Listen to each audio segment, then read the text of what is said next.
It's the bin man. He's back. And he's back with the AA suffix. And in this episode, I'm going to change the rear cross member. Enjoy it.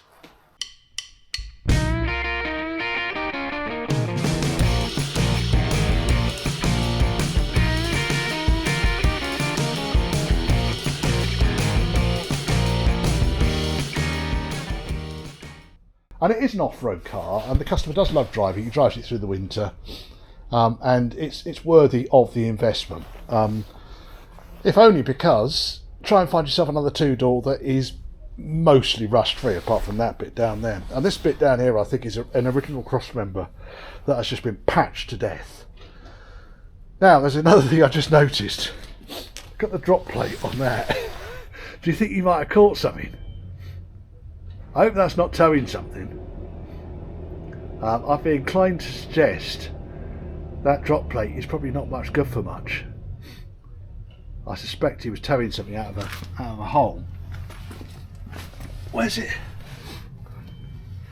Yeah, because it's bent the drop plate here and twisted that. That's probably bent as well there. Oh, right. Okay. Well, I'm not going near that. I've done the cross member. So, in order to do cross member on these, and I've done a few over the years. The worst bit about the job is getting the rear wings off. And I know we need another top tailgate on this. The bottom tailgate has got this lovely reinforced piece of wood on the inside of it. I'm reliably informed that there's not much on the inside underneath this, so I'm going to cut a couple of holes where I think the hinge pins go through in here and leave this in place. Undo the bolts, get the tailgate off, rear light units out, drill the spot welds, pop rivets, drill the pop rivets down here, undo the screws along, I'll show you on this side, undo this line of screws along here, front to back to this side because I'm on this side. You don't have to take sliders or anything like that out. Pop rivets down here. If there is still a fixing on the end of the sill, take that off. There is still a fixing on the end of the mudguard, take that off, and then the rear wing comes off. There's a very slight added complication on the driver's side, in that you've got the toilet seat, dual filler. So for that you need to undo the 4 screws, and then the wing will come off and leave the filler pipe on the car. And then you can put the screws back on to put the toilet seat back on again once the wing's out of the way. There's quite a lot of silicone around here, so I'll have to be careful. Don't worry about this. This is not sealed down to the car, so that's okay. And there you can see the edge of the wing. So the idea is just pop rivets, fixings, wings off, which is more or less going to be my job for today. So I'm going to put the radio on, concentrate and get the rear wings off, and then really we're looking at the boot floor. So let's get this lot out. That was mine there for doing the work in the back of the car. Now at the back here we've got, because there would have been a sculpted mat that went into the aluminium floor, so I'll undo this, get the rubber out from underneath it, because the rubber that connects up to the lower tailgate needs to come out, and then we'll see what the top of the cross member's looking like. And I'm rather hoping with the wings out of the way, the lower tailgate out of the way, we'll be able to get this off efficiently. Dog guard might get in the way. We might just be able to get into those screws up there. I'll get creative with that. I like the little cutouts on the dog guard there for the seatbelt mounts. I know some little dogs, they probably get through that gap, but then they probably get through this gap as well. There's a fingers length gap there. Interesting. I've never seen a dog guard like that before, but it suits the later style ET headrests on this. Right, okay, let's get on with stripping this down and out.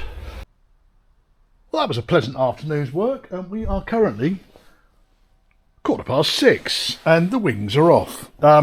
So no real struggles, just a case of being careful with the paint, drilling all the spot wells, disconnecting the rear light units, and getting it all apart. Now what's behind here is very bloody good. This is quite a strong old car, this one. That must be tow bar, electrics up there. Yeah, so it's all come apart, which is good news. Umny muck face. Refitted the toilet seat on top of the fuel filler. I'm going to have to put some sort of fire blanket around there. I might jet some CO2 into the tank, because I am going to be welding here.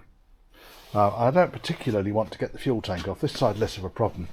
I'm going to see what the fuel smells are like tomorrow. But I think we'll be okay. Because by literally just that's the biggest area of concern right there. And then the rest of it on the inside, let's just get this open.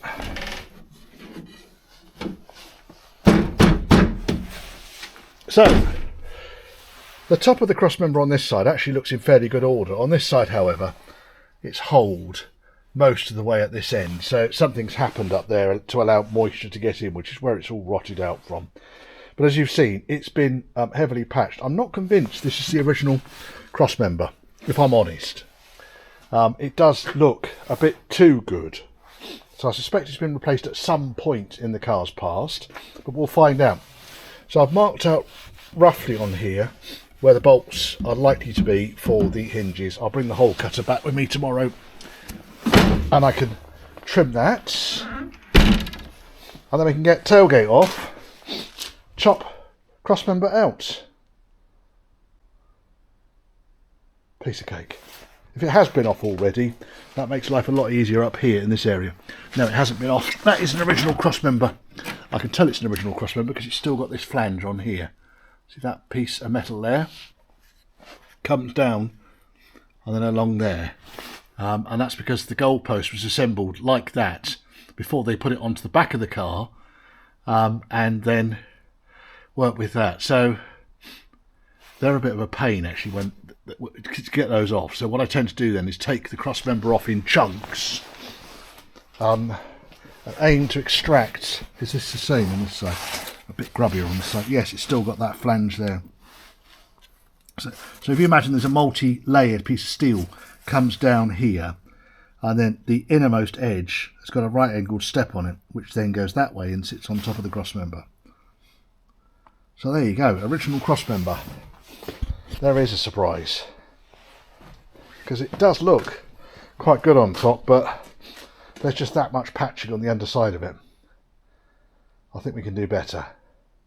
It's lasted well though. You think this is a 1981 car? And the rest of this around here, okay, there's some mud here. It's been wading, isn't it? There is some mud around.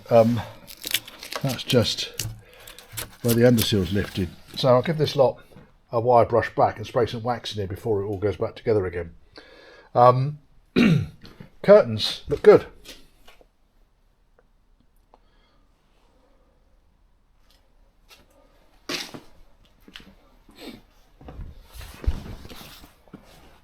On this side, this is all normally rotted out completely. It's a little bit blown up there. I'm not going to take that off yet. But someone's obviously had the wing off because they put lots of stone guard up here, which I'll double check on the inside. I didn't see any obvious signs of rust on the inside. It all looked very clean and tidy. And you can see here how the slidey window rubber just stays there, and where this sealant was along the back here, well, it's brittle anyway, so that's can all really just come off. And then when it all goes back together, if we want to put some more sealant up there, then fine. I must admit, if the water stands a chance of getting in, then I'm actually inclined to give it easy access to get back out again. So I've seen people that have seam sealed down that edge there, and all that really does is it just leads to corrosion. Look at the state of the bottom of that That's quite spectacular, actually. Let's get my torch.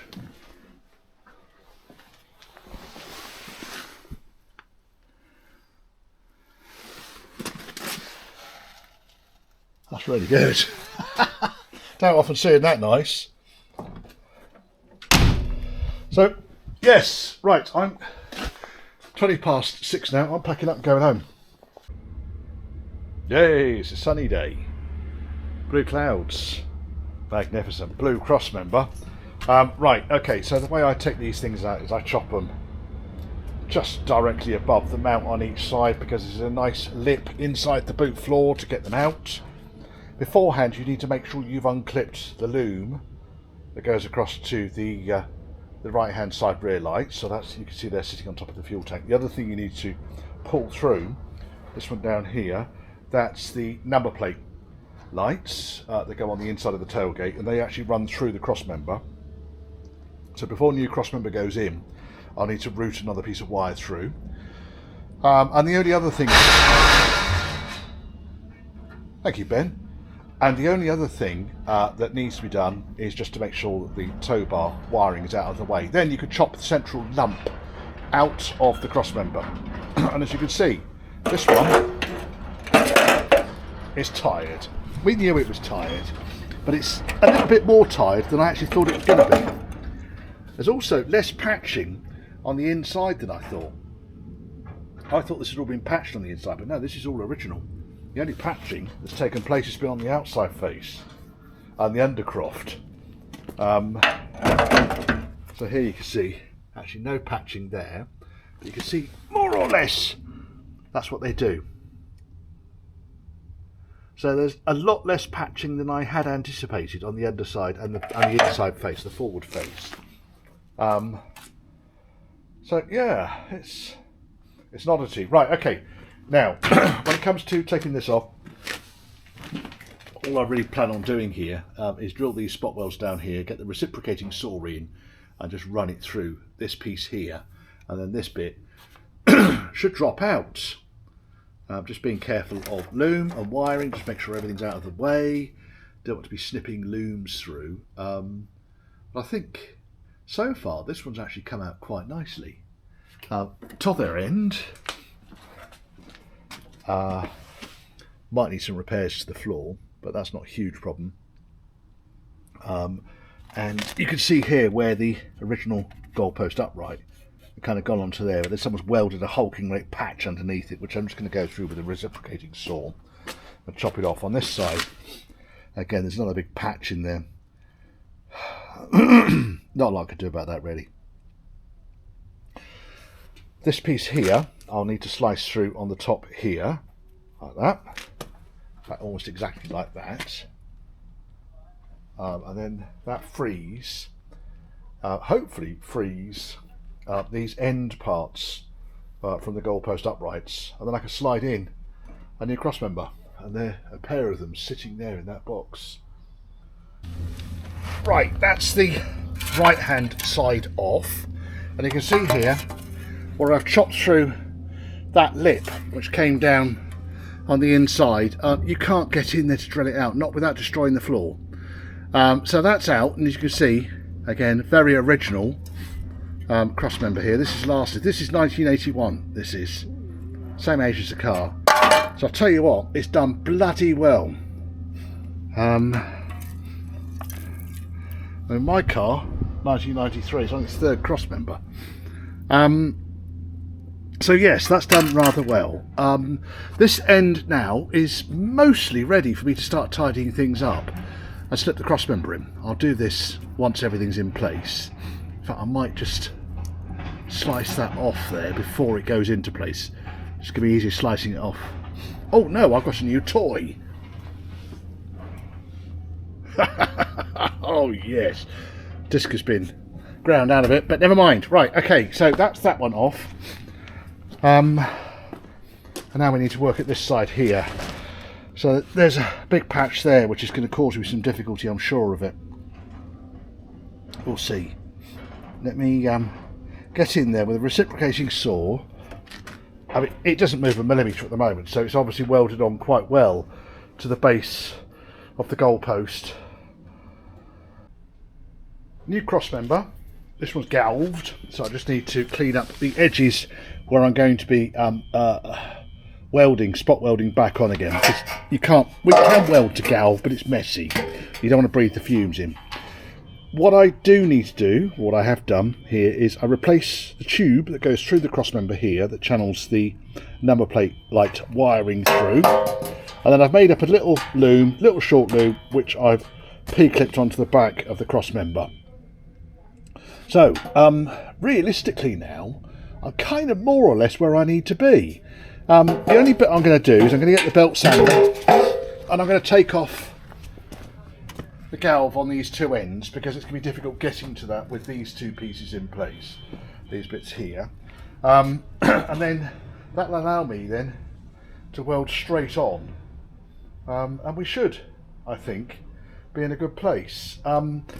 Realistically, that's your baseline. You've got another baseline here, so this entire floor, it's where the cross member came from, it's where it's going to be going back to. If I compare the old cross member to the new cross member and look at the positions of the hinges, they're more or less exactly the same. So I think that we're going to be good on that. Now I need to cut the old hinges off. I suspect the pins are going to be seized in them solid. There's not an awful lot I can really do about that. I'll drill them out. But we're almost ready now, I think, to put this cross member in. Nice shiny bit of kit, eh? Oh yes. Okay, trying to put cross member in, and this will cause some struggles. You've got two problems. You've got the mount points on the bottom, and you've got the hinge points on the rearward face. And the way I generally do these is put the hinge face pointing downwards, okay? Get it across as far as it will go, and then wiggle downwards, but you've got a problem here. Wiggle downwards and see if you can't twist it around in some way. Now, the challenge I've got here is the fuel tank is still in place, and it's a steel fuel tank. And I've not done one of these with the steel fuel tank in place, which could well be why I am struggling somewhat. Now, right, the other problem I'm going to have here is the exhaust is going to be in the way as well, down here. So I might do it the other way round, otherwise I'm just going to, the exhaust is fucked anyway. It's full of holes. So let me go this way round, put this end in, and then I might need to take this piece off here. Or, I'll tell you, it's quite bright, this thing. See, that's the point where I'm more or less clear of the fuel tank. Just. Now, is that actually going to go in there? Trouble is, now, the bottom edge, this bottom lip here, is now hard against the fuel tank. That's my problem. Right, so plastic action is called for here. What I might need to do, I think, is chop the bottom of the goalpost off, because it's going to be quicker doing that and stitch it back in than it's going to be to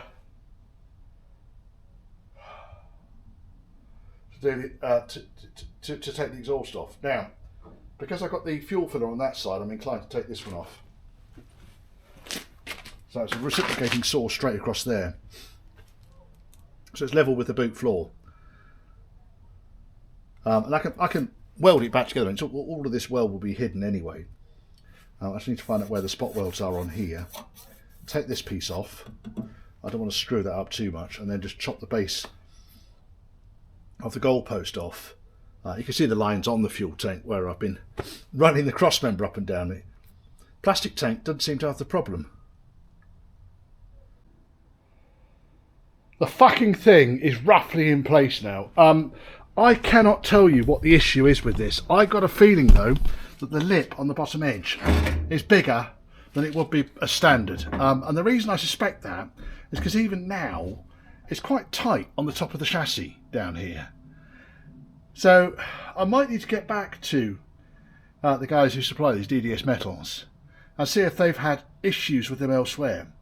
I've never had to chop the bottom of the goalpost off like that, or like that. And I've been through, yeah, the last one I did on a steel fuel tank car, there was no boot floor in it. And the one before that I did with the goalpost off the car. But I've done a number of these on plastic fuel tank, later Range Rovers, the EFI high level fuel filler jobbies.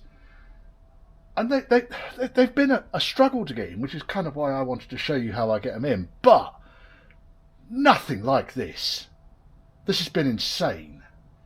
Right, now we've got it in, what I want to do next is I need to get the mountings underneath here. And there is just about enough room for a mounting to go down there. It's going to be tight. Use a clamp on each end just to hold the rear curtain to the top of the crossmember, and already the crossmember is a couple of millimetres each side, slightly narrower than the old one. You can see there I've held a clamp in. You can see there's one mounting in place as well. So how do you get the mounts in? Because I thought that the body had dropped down significantly, and this was an absolute arse of a job. But here you can see I can get my hand in underneath here. Now the mountings that I've got here, these are ancient. These are ANR, it's like 1564A, it's a standard part number. These are made by Beermac, and these were made in the UK. This car deserves them. I've only got one bag of these left. Beermac have unfortunately gone broke, which is a rotten shame, because they made some beautiful stuff. And the stuff that you get nowadays, it will split within a month or maybe 12, because the quality of the rubber is not quite so nice. Now I'm just putting some copper grease on the mounting, and then I need my jemmy to lift the body up, and then similarly we can put the washer in. Get in there, you bastard. And then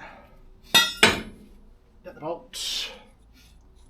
The top part of the, I haven't got any of these new unfortunately, so I've had to salvage some old ones, but there's a tube which wedges into one of the washers.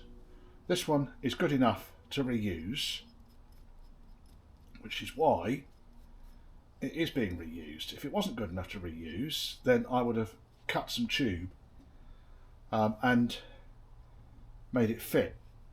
Now when these things were new, they put this on the bottom, but obviously they did that before the body was on the chassis. You can't do that.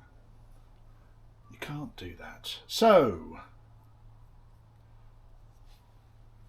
I position it on the top. The other thing they did when it was new is they put the bolts in from the top down. And again, that was because the body was off the chassis. However, it is not practical, so the bolts go in from underneath. So I lift the body up off the chassis, wiggle it through the washer. There we go.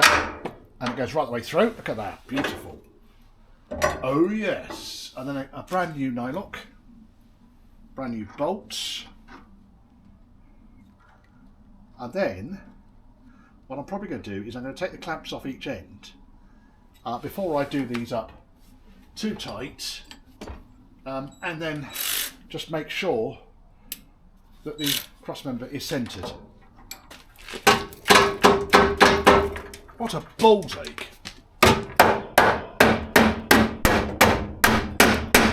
Now what I am going to do, because this is off here, I'm going to use this as an opportunity. Rather than having a lip on the inside, I shall clamp this up tight and I shall weld along that edge there on each side, and then I can butt weld the outer face back on, and that should then create a very good solid connection between the crossmember and the goalposts. Recovered the hinges, so all I do is cut through one arm of that. Sometimes I bash them backwards and forwards, but I've had enough of bashing stuff backwards and forwards today, so I just cut one arm, and then you end up, as you can see, I've had a bit of a tidy up. There's the pile of rust off the bottom of the car, and you end up with a hinge, there's the end I cut off, with a pin wedged in the middle. Now, this is somewhat of a unicorn, because I can see here, the pin's bloody moved. They never move. These things are always absolutely and utterly seized in. You have to drill the bastards out.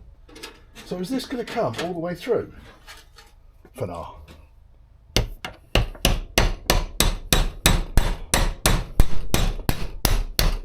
Fucking is.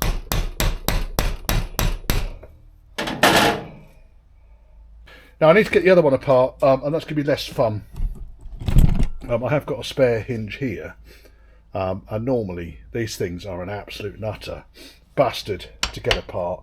Sometimes they give, most of the time they don't. And it just starts to round off. Just starts to round off on each end. You just turn it into a giant rivet.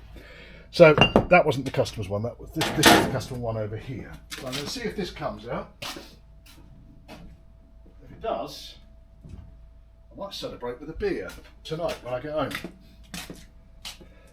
I need to get this bit off first and foremost.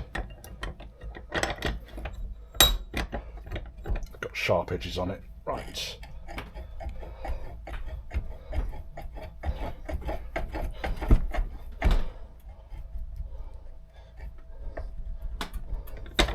Thinking about coming off. It's mostly off. Let's put that in there. Right, let's just see if we can bang this through. We can. Scrap bit. I'm going to put a load of lube on that. It doesn't look horrific, I'll be honest. Let me put some penetrating fluid on that and see if I can't get that to soak in. And if I can, it might come off.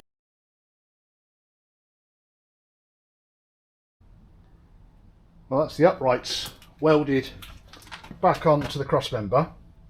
I'll tidy up the areas which will be exposed once the tailgate is open, but the rest of it can get seam sealed and painted. The only bits that I'm really missing now are, there were pieces that came out from here. That kind of supported the end of the seal that went on there. These things. So that went more or less there. There? Was that the right bit? That was the right bit, yes. So that went more or less down here. That's a big lump of weld there that I need to just channel out so that I can go back there. So that piece, and there should be another bit on this side as well. I need to, while I'm waiting for things to cool down, perhaps I'll have a little bit of a reorganisation in here. There it is. There's the other one, and that one goes more or less there. So I just need to flatten that out, tidy up the edges, weld it back on again. I think. I didn't video much today, folks. Corners are welded back on again. I've done those two captive plates. I've got the tailgate roughly where I want it to be. However, predictably, given the nature of the invasive nature of the works, I've got the bottom tailgates to line up with the catches. I had to adjust those to go up by about 2 mil, which now means that the bottom tailgate sort of lines up now. Now, having just done that up, it's not going to line up anymore. Something's got caught. That one's good. Why is that one not lining up? That was lining up just now. Anyway, oh look, rubber's hanging outside there. The long and short is, the top tailgate doesn't want to close anymore.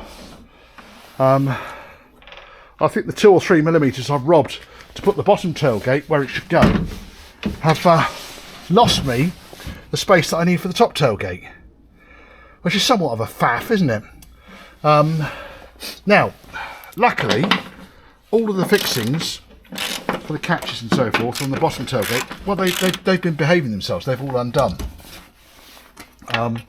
So I'm rather hoping the top tailgate is going to behave similarly. See, that's closed now, I think. I think what's happened here is the catch has moved, because these aren't tight yet. Let me just adjust this back out again. There we are. And now locked without slamming. Okay, but then top tailgate, which to be honest is forked. It's actually, I'll tell you what it is. That is catching on the wood here. I reckon if I was to take that piece of wood out there, I'd win some space back, because that piece there literally is catching down here.